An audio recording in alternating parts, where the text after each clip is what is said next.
하나님의 말씀 창세기 26장입니다. 창세기 26장 12절로 33절 말씀까지를 봉독해 드리겠습니다. 창세기 26장 12절 말씀입니다.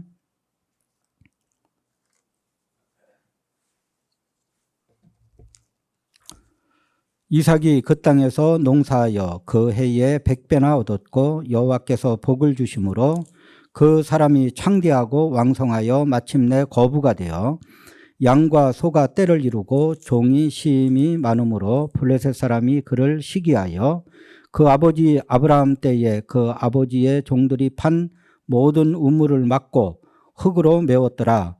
아비멜렉이 이삭에게 이르되 내가 우리보다 크게 강성한즉 우리를 떠나라. 이삭이 그곳을 떠나 그랄 골짜기에 장막을 치고 거기 거류하며 그 아버지 아브라함 때에 팠던 우물들을 다시 팠으니 이는 아브라함이 죽은 후에 블레셋 사람이 그 우물들을 메웠음이라. 이삭이 그 우물들의 이름을 그의 아버지가 부르던 이름으로 불렀더라. 이삭의 종들이 골짜기를 파서 샘 근원을 얻었더니 그랄 목자들이 이삭의 목자와 다투어 이르되 이 물은 우리의 것이라 하매 이삭이 그 다툼으로 말미암아 그 우물 이름을 에색이라 하였으며 또 다른 우물을 팠더니 그들이 또 다툼으로 그 이름을 신나라 하였으며 이삭이 거기서 옮겨 다른 우물을 팠더니 그들이 다투지 아니하였으므로 그 이름을 르호봇이라 하여 이르되 이제는 여호와께서 우리를 위하여 넓게 하셨으니 이 땅에서 우리가 번성하리로다 하였더라. 이삭이 거기서 브엘세바로 올라갔더니 그 밤에 여호와께서 그에게 나타나 이르시되 나는 내 아버지 아브라함의 하나님이니 두려워하지 말라. 내 종 아브라함을 위하여 내가 너와 함께 있어 내게 복을 주어 내 자손이 번성하게 하리라 하신지라. 이삭이 그곳에 제단을 쌓고 여호와의 이름을 부르며 거기 장막을 쳤더니 이삭의 종들이 거기서도 우물을 팠더라. 아비멜렉이 그 친구 아웃삿과 군대장관 비굴과 더불어 그랄에서부터 이삭에게로 온지라. 이삭이 그들에게 이르되 너희가 나를 미워하여 나에게 너희를 떠나게 하였거늘 어찌하여 내게 왔느냐. 그들이 이르되 여호와께서 너와 함께 계심을 우리가 분명히 보았으므로 우리의 사이 곧 우리와 너 사이에 맹세하여 너와 계약을 맺으리라 말하였노라. 너는 우리를 해하지 말라. 이는 우리가 너를 범하지 아니하고 선한 일만 내게 행하여 내가 평안히 가게 하였음이니라. 이제 너는 여호와께 복을 받을 자니라. 이삭이 그들을 위하여 잔치를 베풀매 그들이 먹고 마시고 아침에 일찍 일어나 서로 맹세한 후에 이삭이 그들을 보내매 그들이 평안히 갔더라. 그날에 이삭의 종들이 자기들이 판 우물에 대하여 이삭에게 와서 알리어 이르되 우리가 우물을 얻었나이다 하매 그가 그 이름을 세바라 한지라. 그러므로 그 성읍 이름이 오늘까지 브엘세바더라. 아멘.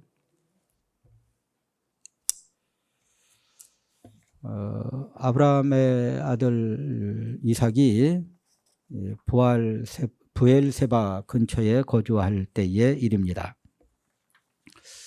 가나안 땅에 흉년이 들어서 먹고 살기가 막막해졌습니다.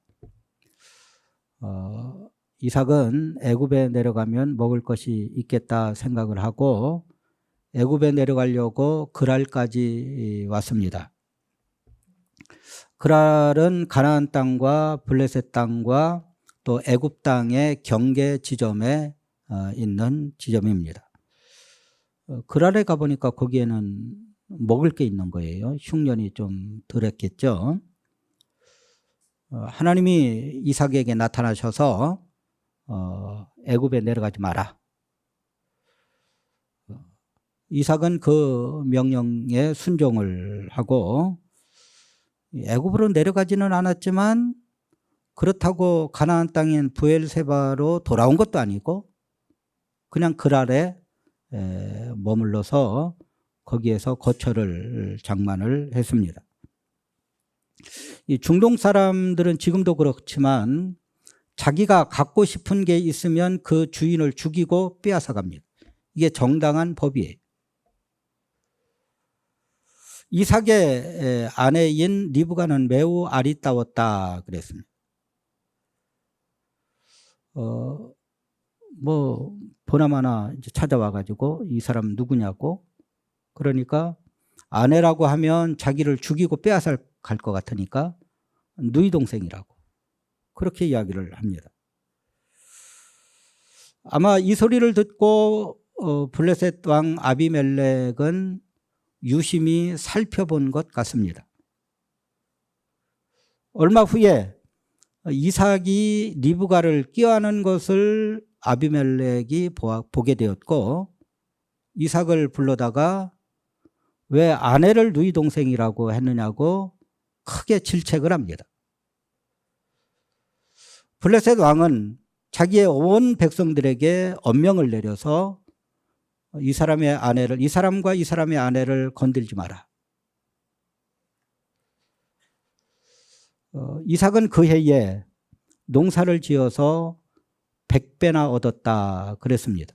그러니까 재산과 노비가 다시 많아졌다 그 말이죠. 위협을 느낀 블레셋 왕 아비멜렉은 안 되겠다. 여기서 떠나라. 네 힘이 더 강해졌으니까 우리가 위협을 느낀다. 그래서 이삭은 우물을 파가면서 한 걸음 한 걸음 브엘세바 쪽으로 가게 됩니다. 그러자 이 아비멜렉의 블레셋 왕의 핵심 참모와 군대 장관을 거느리고 와서 불가침 조약을 체결하자. 그래서 불가침 조약을 체결하고 그랄로 다시 가게 됩니다.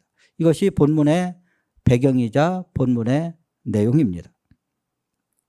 한마디로 말하면 생계를 위해서 그랄로 내려간 이삭을 하나님은 다시 브엘세바 가나안 땅으로 오게 하셨다, 이런 내용입니다. 하나님은 지금도 우리가 그랄에 머물러 있을 때 모든 환경과 모든 방법을 총동원하셔서 우리를 다시 브엘세바 가나안 땅으로 오게 하신다.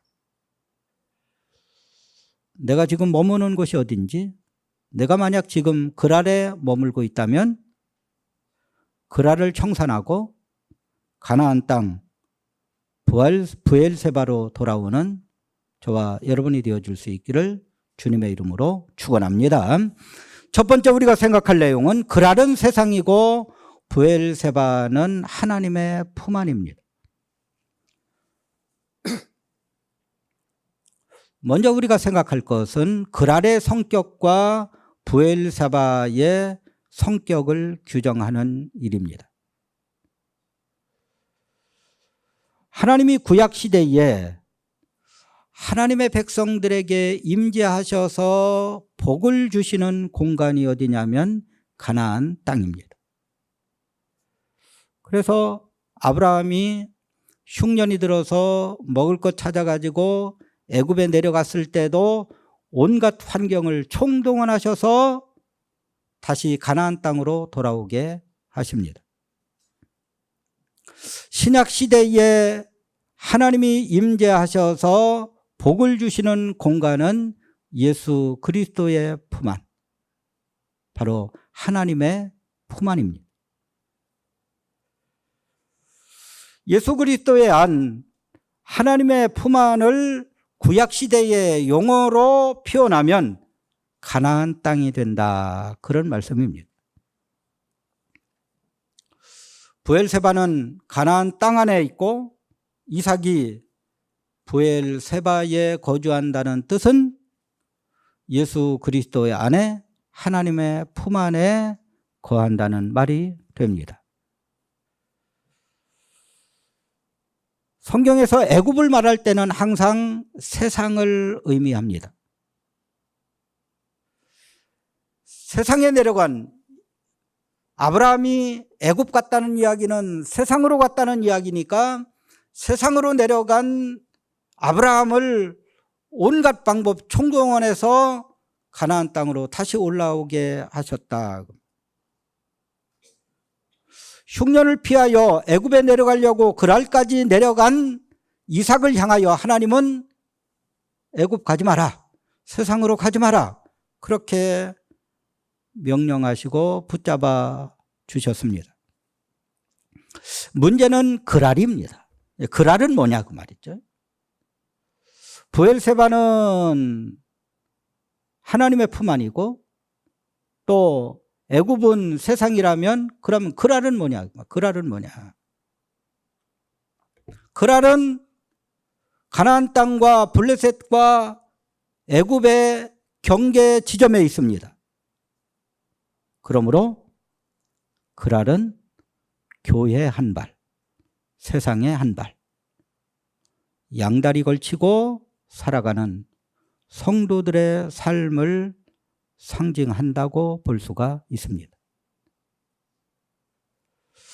하나님의 품 안으로 깊숙이 들어와서 하나님만 의지하고 살아가는 삶이 아니고, 그렇다고 해서 세상으로 완전히 나간 것도 아니고, 한 발은 교회, 한 발은 세상에 양다리 걸치고 신앙생활하는 사람들, 그랄에 거주한다, 그런 말씀이 됩니다.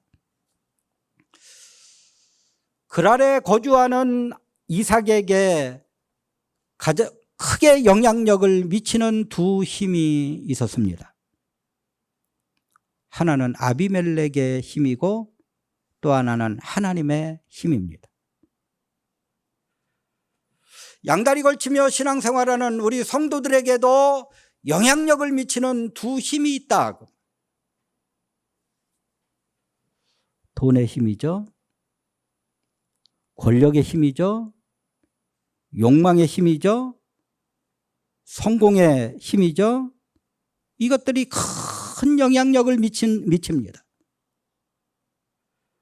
그렇다고 전혀 하나님과 전혀 관계없는 삶을 사는 것도 아닙니다. 예배 시간에 은혜도 받습니다. 기도하면 기도 응답도 받습니다. 그러나 온전히 하나님만 의지하며 살기에는 세상이 너무 좋은 거예요. 그래서 세상에 한 발, 교회에 한 발을 담그며 왔다 갔다 합니다. 그랄에서 아비멜렉의 힘은 이삭에게 큰 영향력을 주었습니다. 우선 자기의 아내인 리브가를 누이 동생이라고 거짓말을 시켜야 할 만큼 아비멜렉의 힘은 두려운 존재였습니다. 성도들이 세상이 두려워서 얼마나 많이 거짓을 말하며 이 땅을 살아가고 있습니까? 이 땅은 진실만을 말하며 양심대로 살아가기엔 너무나 큰 힘을 가지고 있습니다. 그러나 세상이 아무리 큰 힘을 가지고 있다고 할지라도 세상은 하나님의 능력을 두려워하고 있습니다. 소돔과 고모라가 멸망당한 후에 창세기 20장에 보면 아브라함은 그랄 땅에 내려와 살게 되었습니다. 그때도 그랄 왕 아비멜렉은 아브라함의 아내인 사레를 취하여 자기 아내로 삼았습니다. 왜냐하면 아브라함한테 누구냐고 물으니까 누이 동생이라고 또 얘기합니다. 그 밤에 하나님이 아비멜렉에게 나타나셔서 큰 징계를 하셨습니다. 성경에 보니까 죽이려고 하셨다, 그렇게 표현을 합니다. 하나님의 능력을 경험했기에 그랄 왕 아비멜렉은 이삭이 리브가를 누이 동생이라고 했어도 금방 취하지 않고, 왜냐하면 이전에 한번 뜨거운 맛을 봤지 않습니까? 이삭과 리브가의 관계를 유심히 살펴보았습니다. 우리가 교회의 한 발, 세상의 한 발, 양다리 신앙을 갖게 되면 세상의 힘에 눌려서 온전한 신앙생활을 할 수가 없습니다. 그러나 우리가 분명히 알아야 할 것은 하나님의 품 안에 온전히 안겨서 하나님만 의지하며 살아가는 믿음의 사람을 세상이 두려워한다는 사실입니다. 양다리 걸치며 살아가는 성도들을 세상은 두려워하지 않습니다. 그러나 죽으면 죽으리라 생각하고 온전히 하나님의 품에 안겨서 하나님만 의지하고 살아가는 사람을 세상은 두려워한다. 세상과 구별된 삶을 살아가는 믿음의 성도를 세상이 두려워하고 있는데, 양다리 신앙생활을 하는 사람들은 이 사실을 모르고 세상이 두려워서 신앙 양심대로 살아가지를 못합니다. 사랑하는 성도 여러분, 사탄은 세상을 속이고 있는 것입니다. 예수 그리스도의 십자가 부활로 말미암아서 사탄은 결박되어 무적행에 떨어질 날이 얼마 남지 않았습니다. 마치 콘크리트에 쇠사슬로 묶여있는 미친 개처럼 그런 영향력의 수준밖에는 되지 않는다 그 말이에요. 쇠사슬로 콘크리트에 묶여있는데 아무리 미친 개가 날뛴다 한들 성도는 해할 수 없다. 그런데 그 으르렁거리는 소리에 지레 겁을 먹고 무서워가지고 항복하고 세상으로 가는 거예요. 세상이 무서워 세상을 떠나면 못 살 것 같아서 세상에 한 발 몸을 담그지 마시고 온전히 하나님의 품 안에서 하나님만 의지하며 살아가는 저와 여러분이 되어줄 수 있기를 주님의 이름으로 축원합니다. 이삭은 100배의 축복을 통하여 하나님의 살아계심을 체험했습니다.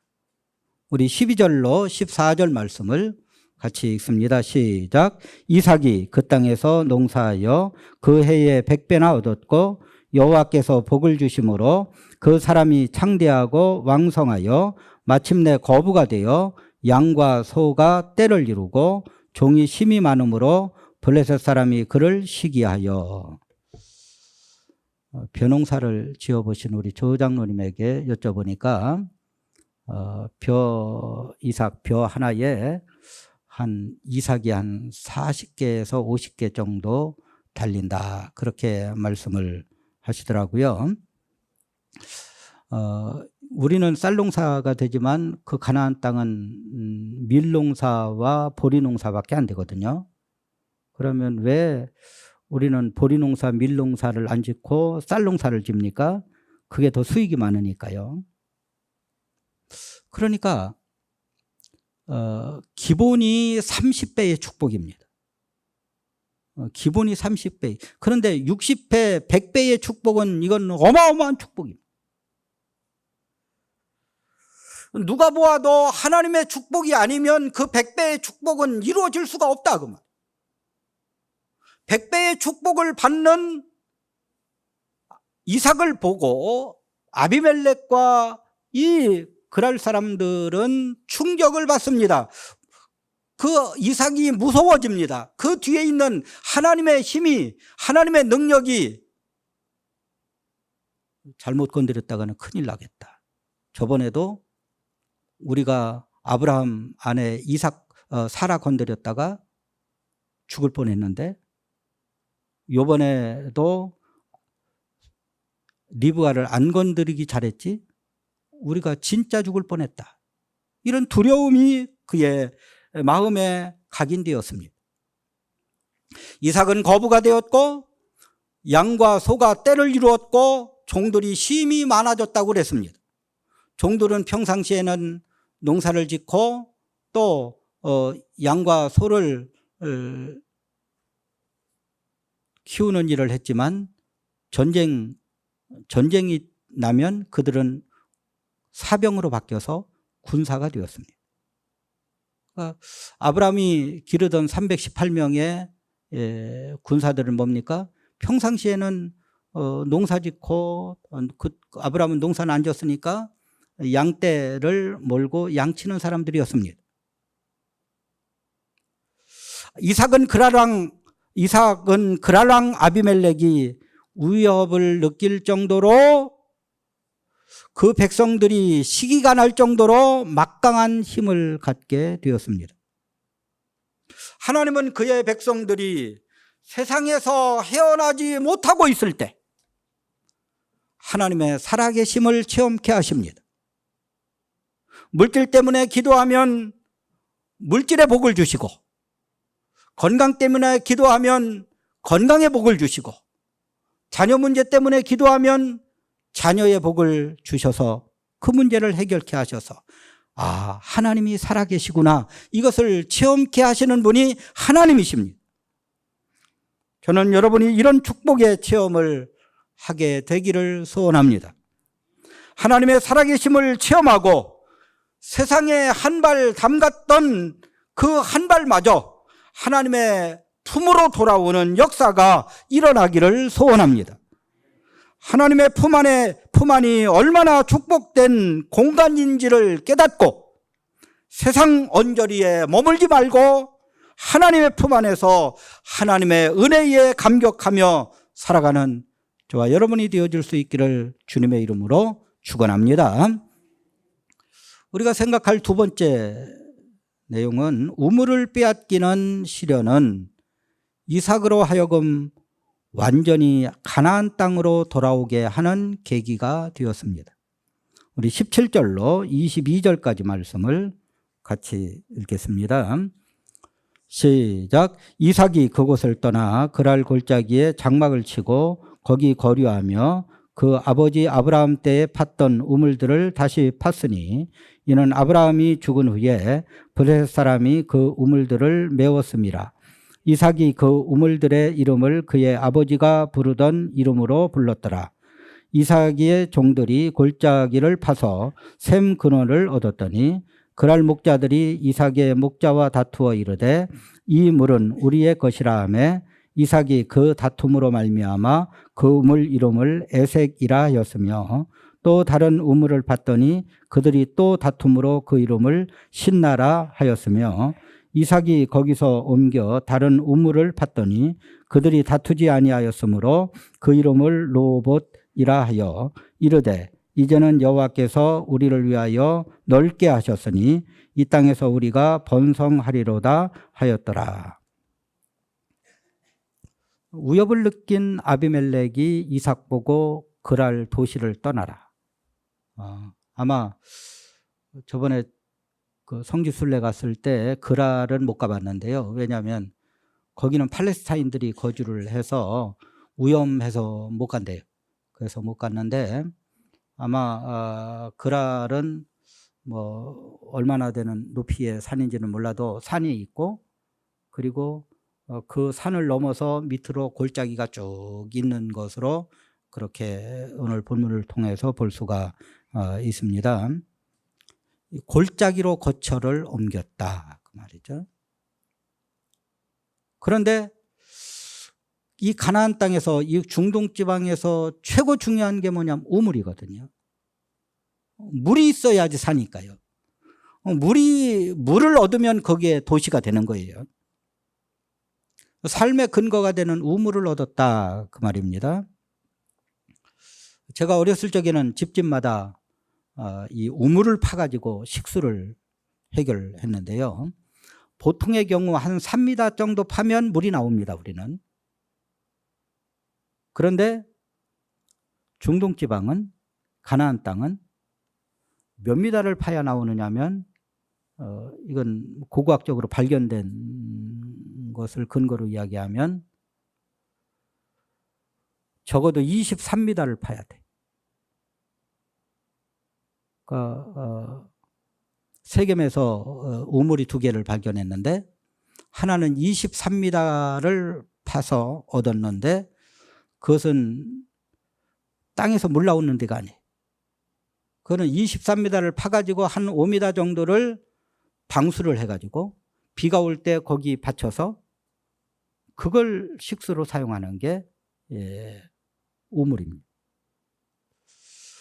또 세겜 근처에서 32m 지점에서 물 나오는 곳을 팠는데 거기는 땅속에서 물이 나왔어요. 그것을 생수라 그렇게 이야기를 합니다. 그러니까 우물은 받아먹는 거고 생수는 땅에서 나온 거예요. 땅에서 물 나오는 경우는 100년에 한 번 있을 똥 말똥입니다. 왜냐하면 땅에서 물 나오는 데는 거긴 도시가 되니까요. 예루살렘 그 수도에 물 나오는 데가 딱 하나밖에 없어요. 그 물 가지고 예루살렘의 모든 사람들이 다 먹고 사는 거예요. 그러니까 이스라엘의 특징은 가보니까 물이 나왔다 하면 어마어마하게 나오는 거예요. 조금 나오는 게 아니에요. 왜냐하면 비가 오면 흘러가는 거 땅에 스며드는 거 있지 않습니까? 땅에 스며들면 그 물이 어디 가요? 땅속을 흐르다가 약한 부분에서 터지면 물이 어마어마하게 나오는 거예요. 여리고에 가봐도 물이 어마어마하게 나왔고 단에 가봐도 굉장히 많이 나왔고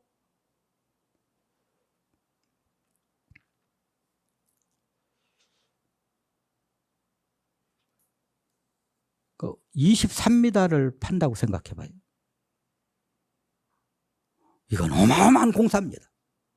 돈도 굉장히 많이 들어가요.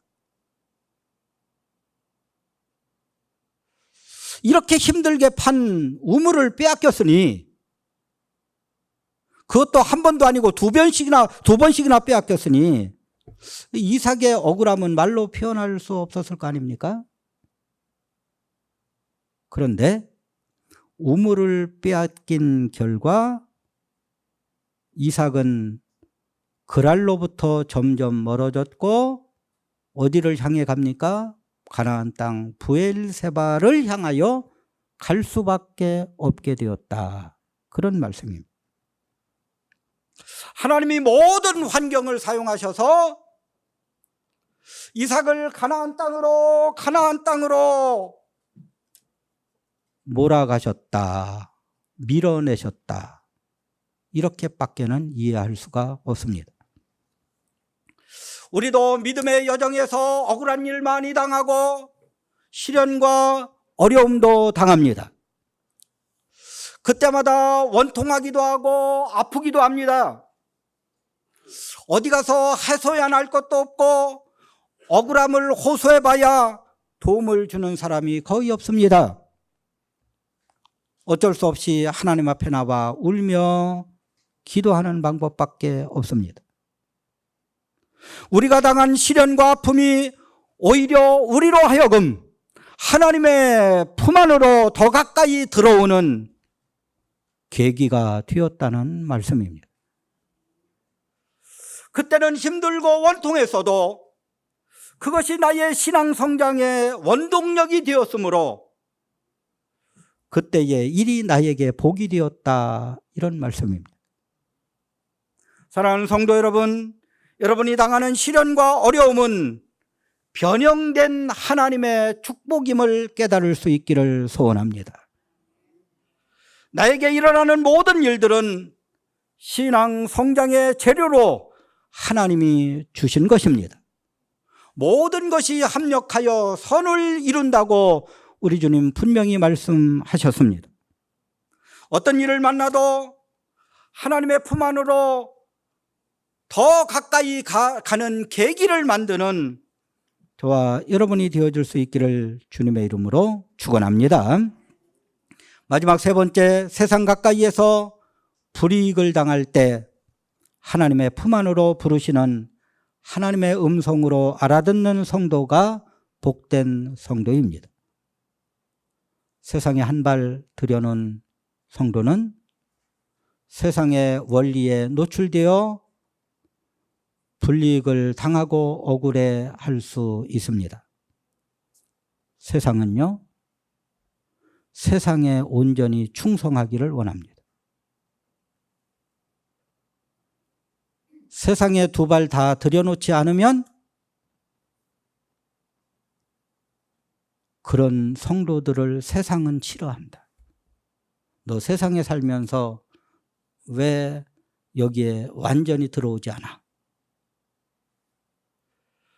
세상 가까이에서 불이익을 당할 때 그것은 하나님이 부르시는 음성입니다.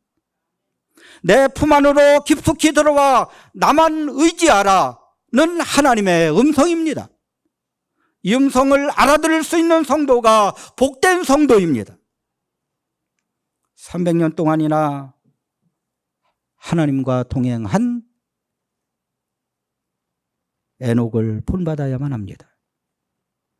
다 버리고 예수님의 제자가 된 그 제자들을 향하여 예수님이 축복하시고 칭찬하셨다는 사실을 우리는 기억해야만 합니다.